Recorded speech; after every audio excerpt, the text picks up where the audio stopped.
Hey everyone, welcome back to another episode of Acquisitions Anonymous, the internet's #1 podcast about buying and selling small businesses.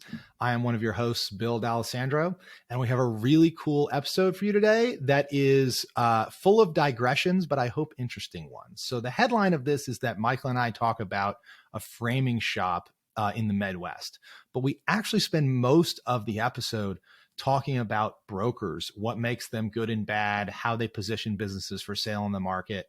And actually really, we're pretty big fans of the broker that was representing this listing. So if you're interested in general lessons about working with business brokers and what makes good and bad brokers and teasers, I think you'll find this one very interesting. And if you do, we would really, really appreciate it if you would go on Apple Podcasts and leave us a review. When you go find Acquisitions Anonymous, in Apple Podcasts, you have to go into the podcast and scroll all the way to the bottom. You'll find the stars. If you like it, please give us a 5-star review. It helps other people find us and supports us in our quest, our never-ending quest to become break-even here on Acquisitions Anonymous. So without further ado, enjoy this episode with Michael and I about a framing shop in the Midwest and what makes a good business broker. Hey, Michael here. Want to talk to you about today's sponsor for the episode, which is Cloudbookkeeping.com. So Cloud Bookkeeping is actually run by my neighbor, Charlie. So I've met him in person and can attest that he's a real human being and a good person.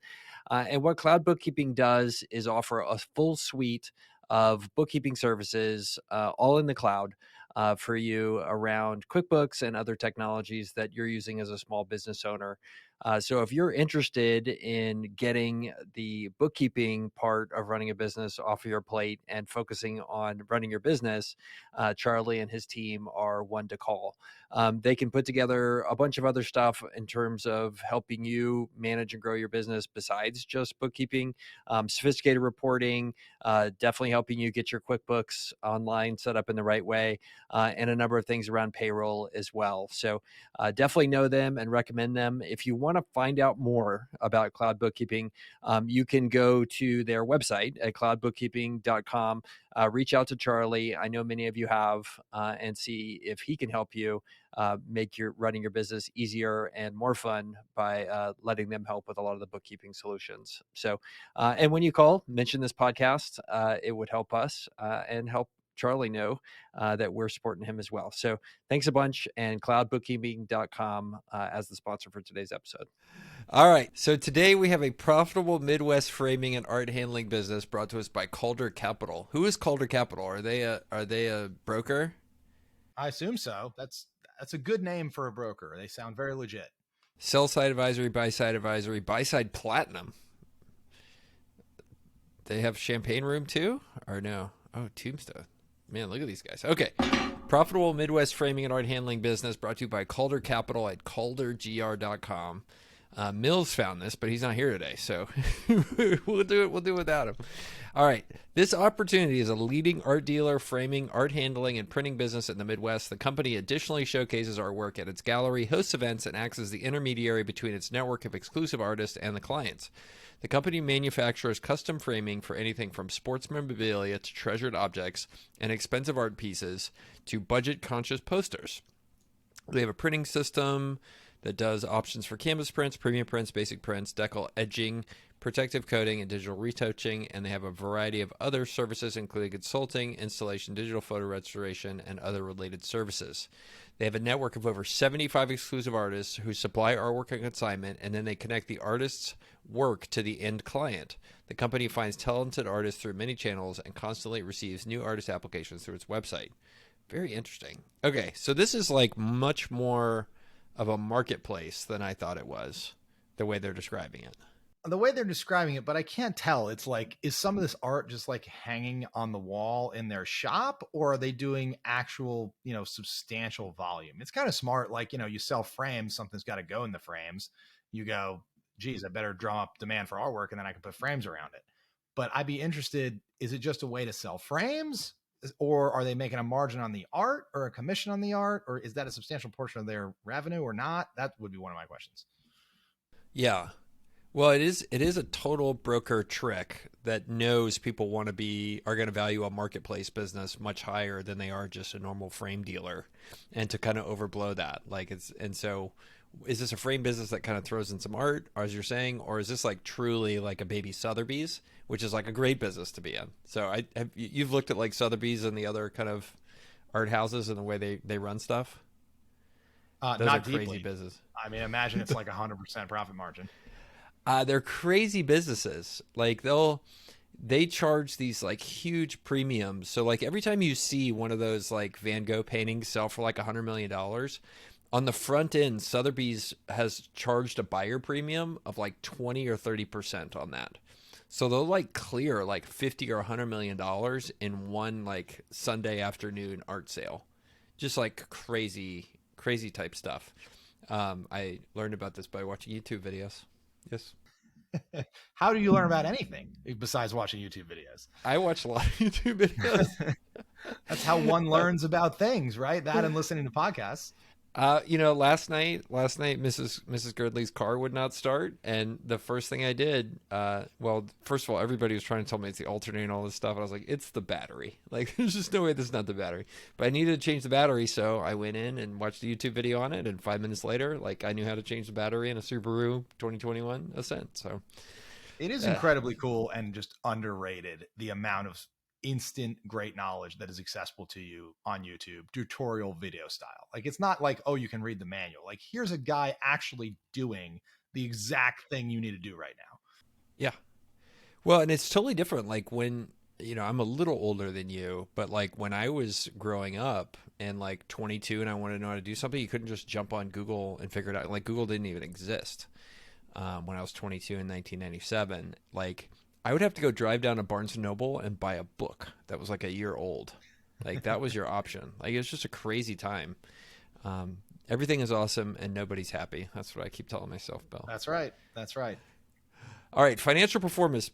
Back to this deal. Trailing 12 months revenue is $2.7 million U.S. money. Trailing 12-month June 22 sellers' discretionary earnings is $468,000. They have $355,000 in equipment, and they have $2.5 million in real estate. Very interesting. This makes me think it is not a art brokerage business. The margins would be way better, right? That it spells like a frame shop. Yeah, this is a frame shop, right? Like they got $350,000 of equipment. If you read the description, they've got 24,000 square feet, and they've got 20% EBITDA margins, right? Like, this is a frame shop. Not that there's anything wrong with that, but this is a frame shop, I think. It's a frame shop. I mean, I love this broker. Like, if I have a crap business, I'm calling this broker to market it. Like, this is totally like, they know what they're doing.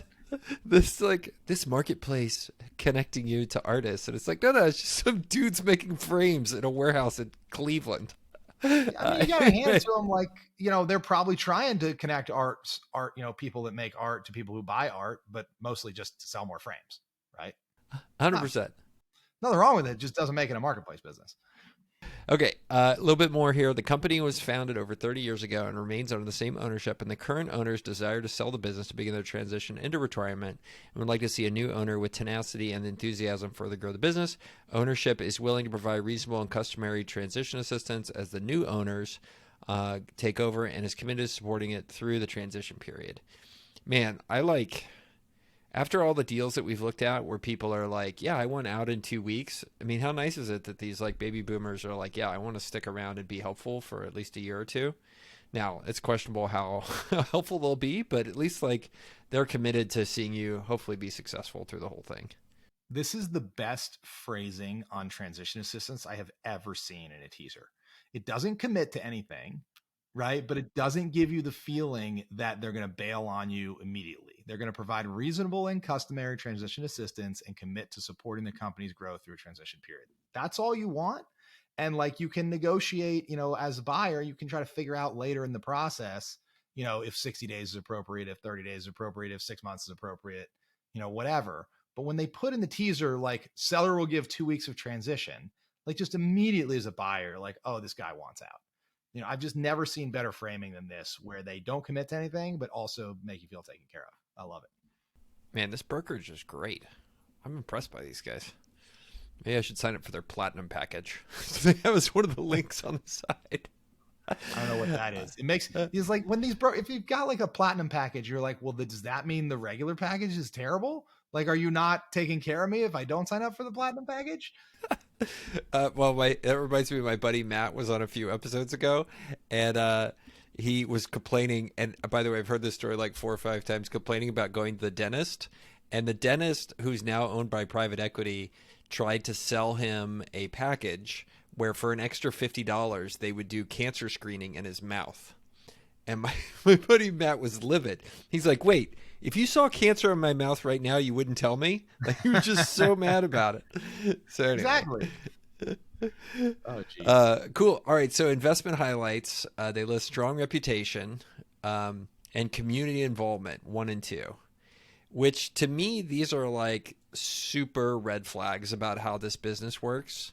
Like, clearly there is a level of, like, when I go double click on this business, clearly there is a level of how much the baby boomers running this thing that are ready to retire have been involved and developed relationships over time with all the people in their space. So the artists, they talk about the network they have there, the people that are potentially the galleries who are sending them work, like, and then they're growing that to the end customers by being super involved in the community.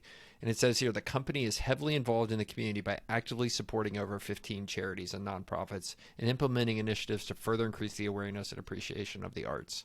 Like, I would be willing to bet there is a significant amount of the reason this business works is because the proprietor loves talking about art and loves bonding with people about art and loves being part of their community and out at everything. And every time somebody asks, "Hey, like, we need a donation for this soccer team or whatever," like, they say yes. And, like, just scares me if you're looking at this trying to be an absentee owner. Like, it's just not going to happen. So let me tell you the other reason this could be scary. So either that's what's going on, right? And the only reason they're growing is everything you just described. Or when I see this is a sign to me that the business owners don't actually understand how their business works. Like, it is also possible that the reason they're doing so well is there are not very many framing shops in town and they're priced 20% below the market. And they don't even know that. You know what I mean? Like, when I see, like, it's very positive. Plenty of people that go through life thinking their business is succeeding for one reason and just never actually really knowing. Right. So, I mean, there's like, it's pretty rare, not to say it doesn't happen, but it's pretty rare that, like, your strong reputation in the community is causing people to pay uneconomic prices for the things you sell. Right. Like, that's a pretty strong reputation. Right. And not to say that that's not good and worth it, but, like, usually that's not the whole moat. Right. Mm. It's interesting. I don't know if you saw, I wrote a whole thread last week on Twitter about moats, and somebody came in with an anecdote, and they were like, I think it was Clint Fiore came in with an anecdote where it's like, he had been talking to a business owner about some MBA search funder had come in asking this old, like, crunchy old baby boomer, like, services owner, like, the searcher said, "Well, tell me about the moats around your business." And the baby boomer had no clue what the concept was. And he was just like, "Look here, son, we just take care of our customers and the rest works itself out." It's like, oh, that's just beautiful in terms of its simplicity. But it's like, actually, this guy had no clue, like, let's say in the case of this services business, this baby boomer owner had no clue that the reason he was, being successful was because he had the #1 ranking on Google for his community. Like, just no clue at all. And it's really, I don't know, it's a fascinating thing how you can be so successful in business and all the theoretical stuff is just like, oh, you don't even bother with it. You don't even need to know it. Yeah. And that kind of extends to number 3 and 4 on this list too. So there are 4 investment highlights, right? Strong reputation, you already hit. Community involvement, you already hit. The next 3 and 4 are unique products and services and reliable team and tight-knit company culture. This is a framing shop. I would be pretty surprised if it has unique products and services. Could be wrong, but, and then 4, reliable team, tight-knit company culture. Like, that's awesome. Not taking anything away from that. That's really good, and you should have that. But the owner's about to leave, and that tends to change the culture, at least. I don't want to say hurt, but change. And I don't know that that's the thing that is making your framing shop absolutely crush it or not. So you got four like investment highlights, all of which seem very squishy to me. And I think it ties back to it. I want to pull up the website for this brokerage. Like, this is the most impressive brokerage like I think we've run across. So let me share this. Let me share this with everybody here. But like they have 5 or 6 offices, right? And here, look at these folks. Let me pull up the thing and show you these guys. Chrome tab.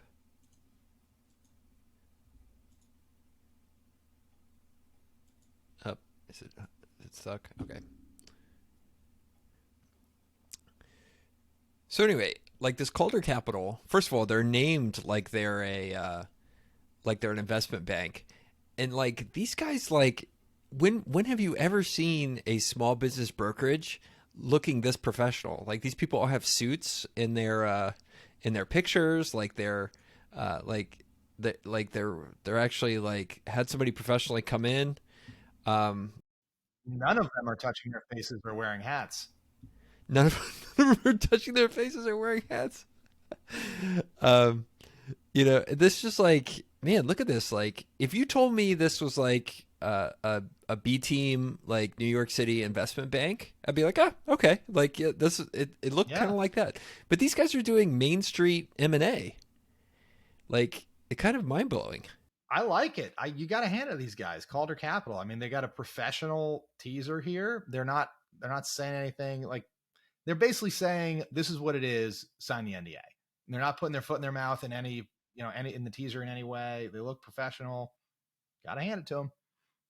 And I think this is super smart. Look at this guy right here, Walter Monroe. Like first of all, he looks like a super friendly guy, but his title is business development. And he looks like, and not to be rude to Walter, but he looks like he's a baby boomer in his late to mid 70s. Like, who better to go out and talk to retiring people than somebody that actually speaks like them? I mean, you don't send me out there. Like some whippersnapper, like 47-year-old, like is not going to speak the same language as a retiring 70-year-old who wants to take care of their legacy. Like, just all the hallmarks of this thing being run really, really well in a market that is typically like super hard, right? How many high quality, small time Main Street M&A shops do we know? And like these guys seem to be killing it. I wonder what they figured out. That the brokerage industry is not that good, and the bar is pretty low. Bring best practices from. I mean, like, it's not new to be a business transaction intermediary, and plenty of Wall Street and middle market banks have really iterated on it and figured it out. And yet brokers haven't even figured out that they shouldn't call themselves brokers. Like, the bar is so low to be a really good intermediary in the micro market. 100%. I mean, here, look, they have tombstones. Like, they're a real investment bank. Oh yeah. Like, just amazing. I mean, I guess this brings to my question is like, when I see something like this, like I didn't even know this was possible. Like I didn't know that this low end of the market could support this level of professionalism. Oh, it totally can. So I know a guy. So I've always like kind of joked, half tongue in cheek, that if everything falls apart for me, I can just hang a shingle and be the best business broker in America, like on day one, right? Because the bar is so low. I have a friend, a former investment banker. He did, like 4 years in investment banking. He went out and started his own, what he called wisely an investment bank, not a brokerage, but it's a brokerage. And he cleared like $2 million his first year in fees. He won deals against all the other brokers out there, put together gorgeous SIMs, and got people great multiples and banked big old fees, like in his first year doing it. Because he knew what he was doing. I just think the brokerage industry is terrible. That's amazing. Well, and so what idea I've been thinking about is like, especially if you're like a search funder, like I've always kind of wondered why search funders, instead of just being a search funder, like don't just go and like just start a brokerage and say, I'm going to do that for a couple of years. Like I think your deal flow would just go through the roof and you get paid to look at stuff. And I guess the downside is you would get trapped in potentially being a broker because that becomes your new career, or you make $2 million like your buddy and you just decide not to quit. But like it seems like such a way to get inside information that, I don't know. Then again, it's by a the pain way, in the butt. that totally happened to him. So he makes $2 million a year and he's like, I hate this. I hated investment banking. It's why I left. And now I'm trapped. Right. And like, I want to buy a business, but like, I can't sunset this thing because it's making a ton of money and we have a reputation now. So he did end up in that pickle.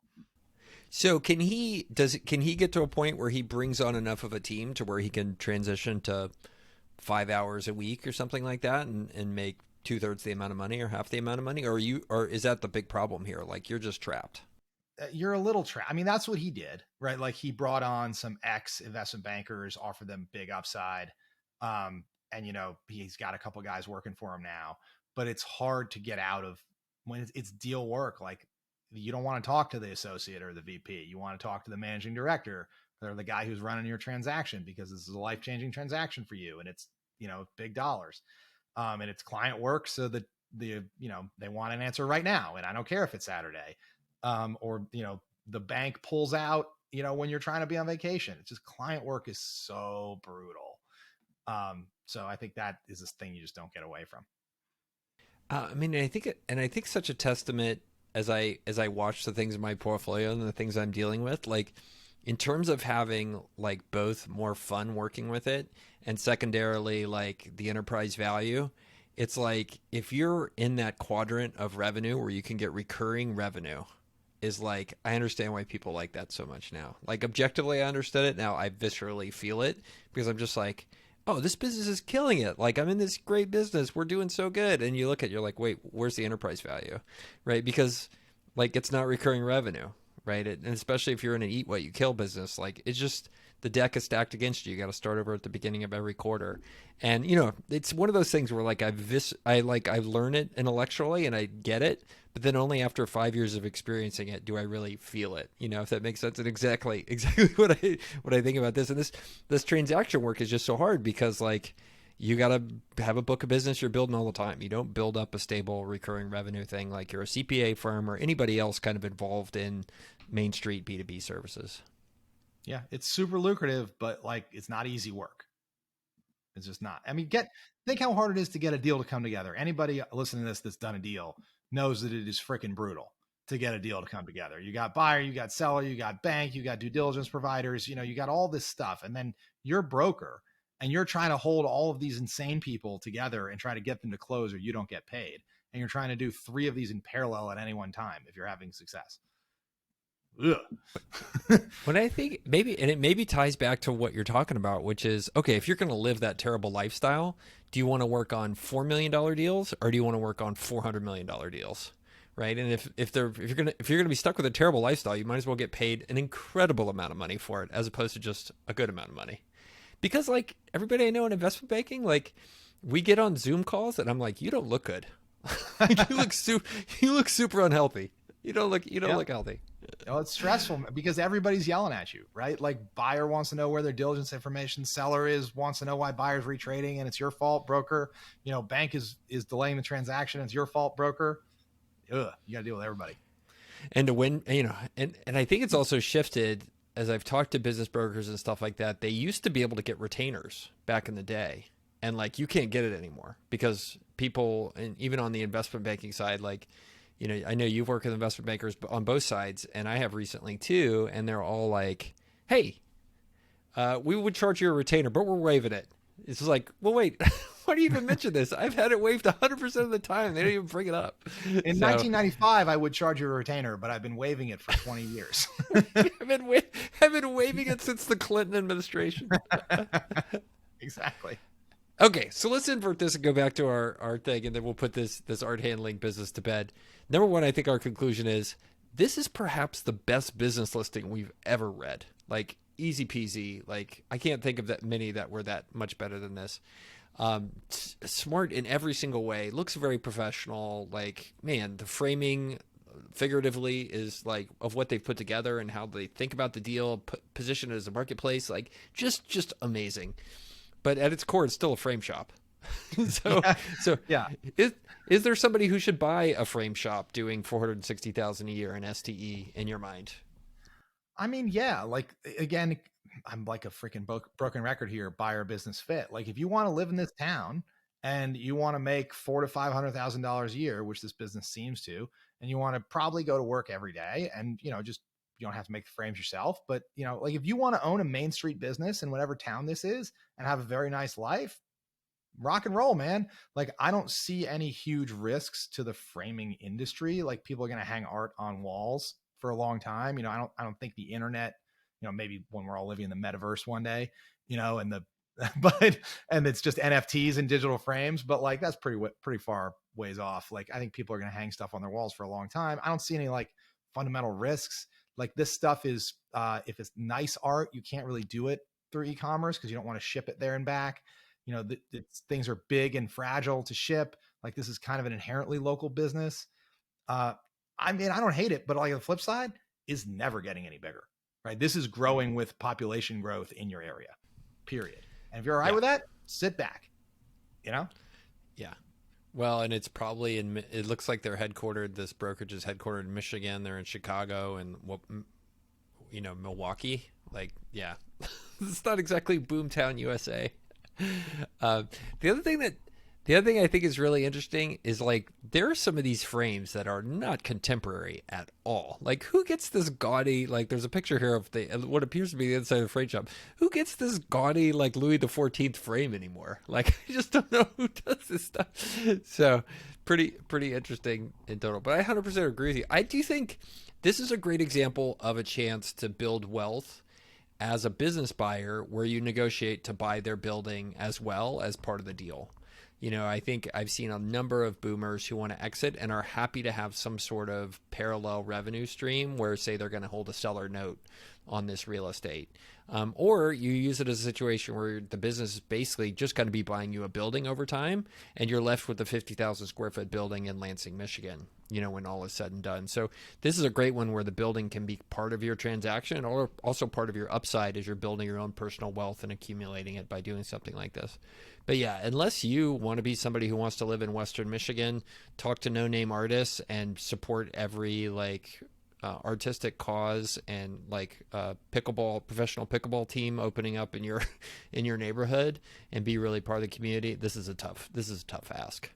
So yeah, I just kudos wouldn't to them. be underwriting this with any kind of revenue growth in your 3 to 5 year plan, right? Like I would figure out what the population delta is for the town this is based in, and that's how your revenue is going to trend, probably, right? And so maybe if you think you can take out a huge amount of cost, or maybe you own a framing shop in the next town over and this is a logical expansion for you, like these are the things where it makes sense.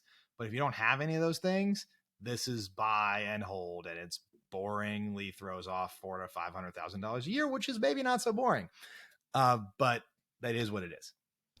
So where would you price if you were a buyer who fit what we're talking about? Where should this deal get priced, do you think? I feel like I have to give props to the Calder folks again. There is no asking price on this listing, which again is like a very upmarket thing to do.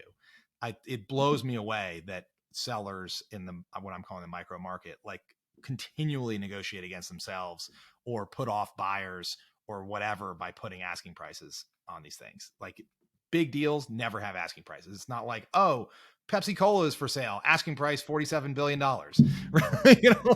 You just don't do it. So props to the Calder folks for not having an asking price on here and just seeing where the bids come out. You can always negotiate later. So it's $450K of SD. I mean, I think this is a 2 to 3 times deal. Yeah, that's where my head was too. Yeah, $1 million to $1.5 million.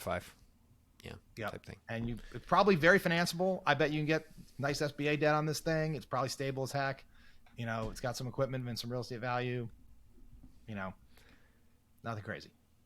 Super cool. All right. Well, just what America needs. Nice, boring ass businesses. All right, man. Good job today. Catch you later. All right. See ya.